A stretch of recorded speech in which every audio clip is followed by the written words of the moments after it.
February 10th, 2007, Democratic Senator Barack Obama from Illinois announced that he was going to run for President of the United States. Obama faced several major opponents during the Democratic primaries, but the competition narrowed until it was a race between him and New York Senator Hillary Clinton. Obama showcased effective campaigning throughout the primaries. In November of 2007, he announced that Oprah Winfrey would be endorsing him. With Winfrey's help at the start of the season, Obama gained an early edge in the primaries. Hillary Clinton started out labeled as the inevitable nominee, but her early loss of Iowa to Obama cast doubts about whether she would make that title a reality.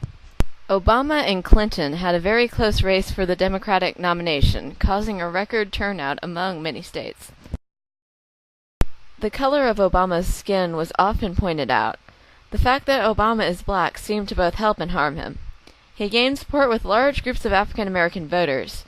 However, Obama's former pastor, Jeremiah Wright, surfaced in March 2008 with sermons on being black that were not the message that Obama supported. Barack knows what it means to be a black man living in a country and a culture that is controlled by rich white people. Hillary can never know that. Obama's answering speech opposed the words of Reverend Jeremiah Wright.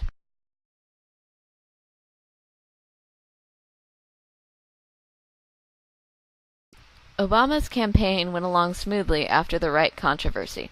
He gained ground against Clinton until he reached the magic number of 2117 delegate votes, which secured him the Democratic nomination. Obama had one main opponent for the presidential election, Republican and Arizona Senator John McCain.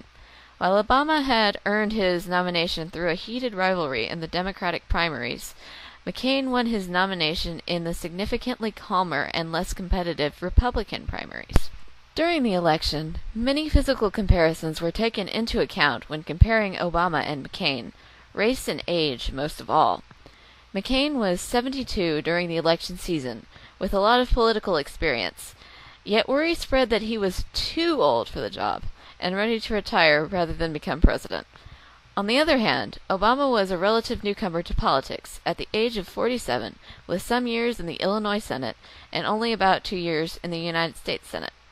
Many wondered if the comparably inexperienced Obama was ready for office. Obama and McCain both sought to remedy doubts about their ages with the vice presidents that they chose. Obama picked Joe Biden to run with him, a senior member of the Senate Foreign Relations Committee, who could add some experience to Obama's presidency. On the other hand, McCain chose Alaskan Governor Sarah Palin as his vice president. Palin was similar to Obama. Being female, she was a minority among politicians, and she was 45, a little younger than Obama, with about as much political experience. Together, she and McCain ran on the slogan, "Country First." Obama built his campaign upon the slogan, "Change we can believe in," and promised a new start for the United States. His campaign focused on a group of people who are generally the minority of active voters, those that are around college age. This included making profiles of himself on popular social networking websites, such as MySpace and Facebook. On Election Day, it quickly became apparent that Obama would be the next president of the United States, with the victories he had in early voting states.